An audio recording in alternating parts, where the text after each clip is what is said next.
अच्छा देखिए स्टूडेंट्स, अब मैं आप लोगों को सीरीज पैरेलल ग्रुपिंग और mixed grouping of the cell इसके बारे में बताऊंगा। ठीक है, यहाँ पर देखिए बहुत सारे सेल्स हैं जो कि सीरीज में कनेक्टेड है। यहाँ पर ये सेल है जिसकी ईएमएफ ई है और ये एन नंबर ऑफ सेल्स है। ठीक है, ये सब सीरीज में कनेक्टेड है। इसी तरह से सब सीरीज में एम रोज है यहाँ पर, और बहुत सारे एम रोज तक है, ये फाइनल है। ठीक है, अब इन सबको हमने पैरेलल में कनेक्ट कर दिया गया है, तो इसको कहते हैं मिक्स्ड ग्रुपिंग। बैटरी बन गया ये। ठीक है ना, अभी मिक्स्ड ग्रुपिंग को हम लोग एक्सटर्नल रेजिस्टेंस के साथ में कनेक्ट कर दिए। ये करंट यहाँ से आई करंट जा रही है, ठीक है, और यहाँ से एंटर कर रही है। ये बात कुछ समझ में आ रही है? तो अब देखिए एक सेल की ईएमएफ है ई, तो यहाँ पर एन नंबर ऑफ सेल्स है, तो टोटल बैटरी ईएमएफ हो जाएगा एन ई। ठीक है ना। इस अब ये जो हम लोग मिक्स्ड ग्रुपिंग किए हैं, सेल्स किए हैं, ऐसा क्यों किए हैं? ताकि हम लोग एक्सटर्नल लोड तक मैक्सिमम करंट को पहुँचा सके। ठीक है ना। तो अब ये मैक्सिमम करंट की कंडीशन क्या बनेगी, ये अभी हम लोग डिराइव करेंगे, अभी समझेंगे। ठीक है ना, इस फिगर को हम लोग कहते हैं मिक्स्ड ग्रुपिंग। ये लोड रेजिस्टेंस है जो कि बैटरी के साथ में पैरेलली कनेक्टेड है। ठीक है, अब देखिए यदि मान लीजिए आप वोल्ट मीटर ले रहे हैं, उसके दो टर्मिनल है, तो दो टर्मिनल को यहाँ पे आप कनेक्ट करेंगे तो आपको एनी वोल्टेज रीडिंग शो कर रहा है। यहाँ भी एनी शो कर रहा है, यहाँ भी एनी शो कर रहा है, मतलब हर जगह एनी शो कर रहा है। ठीक है ना, तो इसका मतलब क्या है कि बैटरी का जो ईएमएफ है वो एनी है। ये बात को समझ में आ रही है? तो यहाँ तक तो क्लियर हो रहा है। अब देखिए total internal resistance of the battery, इसके बारे में हम लोग देखेंगे। ठीक है ना, ये जो सेल है इसकी टोटल इंटरनल रेजिस्टेंस क्या है, ये हम लोग अभी कैलकुलेट करेंगे। तो देखिए यदि हम लोग बात करें कि आर पैरेलल, अब चूंकि यहाँ पर ये सब पैरेलल में है, ठीक है ना, ये यहाँ पर स्मॉल ये सेल है, इसकी इंटरनल रेजिस्टेंस आर है, और एन सेल है तो हो जाएगा एन इंटू आर। अब ये N E N into R, N R resistance हो गया, इस सीरीज का रेजिस्टेंस हो गया एन आर, यहाँ भी इस सीरीज का एन आर, यहाँ भी एन आर, इस तरह से बहुत सारे तो सब पैरेलल में कनेक्टेड हैं। तो इसको हम लोग पैरेलल में कनेक्टर करने के लिए फॉर्मूला हम लोग क्या यूज कर सकते हैं? इसका यूज कर सकते हैं कि 1/n r plus 1/n r plus 1/n r plus dot dot dot dot m terms तक है ये। ठीक है, ये बात कुछ समझ में आ रही है? तो अब हम लोग इसे और आगे सॉल्व करेंगे। 1/rp इक्वल टू, अब इसका एलसीएम ले लेंगे, एलसीएम हो जाएगा एन आर। अभी देखिए 1 + 1 + 1 डॉट डॉट डॉट 1 टर्म्स है। ठीक है ना, तो 1 + 1 + 1 प्लस डॉट डॉट डॉट करके हम लोग लिख सकते हैं एम टर्म्स तक। ये बात कुछ समझ में आ रही है?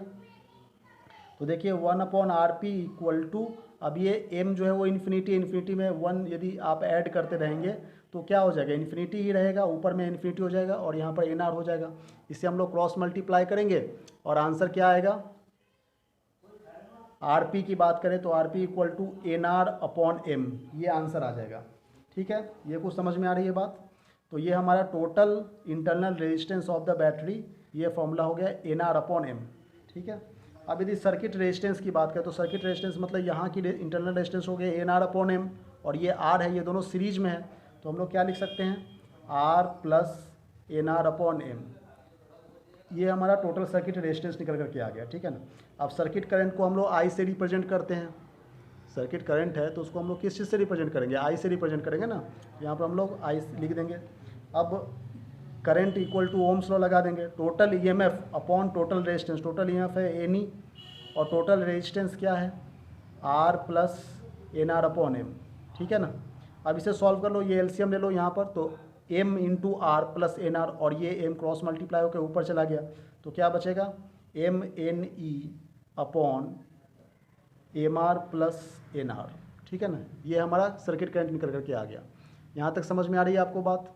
अब देखिए कंडीशन फॉर मैक्सिमम करंट की बात करें तो मैक्सिमम करंट कब होगा? जब डिनोमिनेटर मिनिमम होगा। अब मिनिमम नंबर कहने का मतलब जीरो, ये यदि जीरो कर दें, हम इसको इक्वल टू जीरो कर दें तो हमारा ये सर्किट करंट निकल करके आ जा रहा है। ये बात को समझ में आ रही है? तो इसको हम लोग जीरो कैसे करेंगे ये अभी देखेंगे। इसको कुछ मैथमेटिकल कैलकुलेशंस एक्सरसाइजेस करेंगे यहाँ पर, और हम लोग कंडीशंस फॉर मैक्सिमम करंट निकालेंगे। ठीक है ना, तो यही बात हम लोग यहाँ पे लिख रहे हैं कि इफ़ डिनोमिनेटर जो टर्म्स है वो मिनिमम कर दे, जीरो कर दे, तो भी करंट जो है वो मैक्सिमम होगा। ठीक है, तो देखिए यहाँ पर जैसे कि हम लोग लिख रहे हैं, ये current I equal to mne/mr plus N R, इसको डिनोमिनेटर को मॉडिफाइड कर रहे हैं मैथमेटिकल टर्म में, mne/√mr प्लस √nr का होल स्क्वायर प्लस 2 √mr और अंडर रूट एन आर। तो देखिए यहाँ पर a प्लस बी का होल स्क्वायर है, A square plus B square plus 2ab, ठीक है ना। अच्छा यहाँ पर माइनस साइन दे दीजिए, ये माइनस साइन है, ठीक है, यहाँ पर क्या है माइनस साइन है। तो A square minus B square, ठीक है ना, A square plus B square minus 2ab। अब यहाँ पर माइनस 2ab और प्लस 2ab ये दोनों कैंसिल आउट हो जाएगा और यहाँ पर क्या बचेगा, यही ए स्क्वायर प्लस बी स्क्वायर, इसको तोड़ेंगे तो यही आ जाएगा, ठीक है ना। तो मतलब इसको हम लोग मॉडिफाइड करके इस फॉर्म में लिख सकते हैं, बिल्कुल लिख सकते हैं। तो देखो अब ये दोनों ही टर्म्स जो है वो क्या है, मिनिमम होना चाहिए। तो मिनिमम कहने का मतलब यदि हम लोग इस टर्म को मिनिमम कर दें, यहाँ पर इस टर्म को मिनिमम करेंगे तो हमारा रिजल्ट कुछ भी नहीं निकलेगा। ये आर क्या है, इंटरनल रेजिस्टेंस है, ये एन इंटू आर, यहाँ पर स्मॉल आर होगा, ठीक है ना, एन इंटू स्मॉल आर। तो देखिए ये आर क्या है, इंटरनल रेजिस्टेंस, ये हो गया एक्सटर्नल रेजिस्टेंस, ये सब नंबर है, इसकी वैल्यूज़ होगी ना कुछ, और ये एम और एन ये भी नंबर्स हैं। तो इसको आप इक्वल टू 0 कर देंगे तो कोई रिजल्ट नहीं निकलेगा, इसलिए हम लोग ये टर्म्स को लेंगे नहीं, ठीक है ना। तो इस टर्म को लेंगे, इस टर्म को यदि हम लोग 0 कर दें तो कुछ रिजल्ट्स आ सकता है, ठीक है ना। तो इस कंडीशन से हम लोग देख रहे हैं, तो यहाँ पर ये जो टर्म है इसे हम लोग क्या काम करेंगे, 0 ले लेंगे इधर वाले टर्म को। तो इसे हम लोग और सॉल्व करते हैं, यहाँ पे under root M R minus under root N R का होल स्क्वायर इक्वल टू 0। ये बात को समझ में आ रही है। अब इसे सॉल्व करो तो हो जाएगा M R equal to N R, है कि नहीं। इसे सॉल्व करके ये आ रहा है, और यहाँ पर यदि हम लोग आर का एक्सप्रेशन फाइंड आउट करें तो हो जा रहा है एन आर अपॉन एम।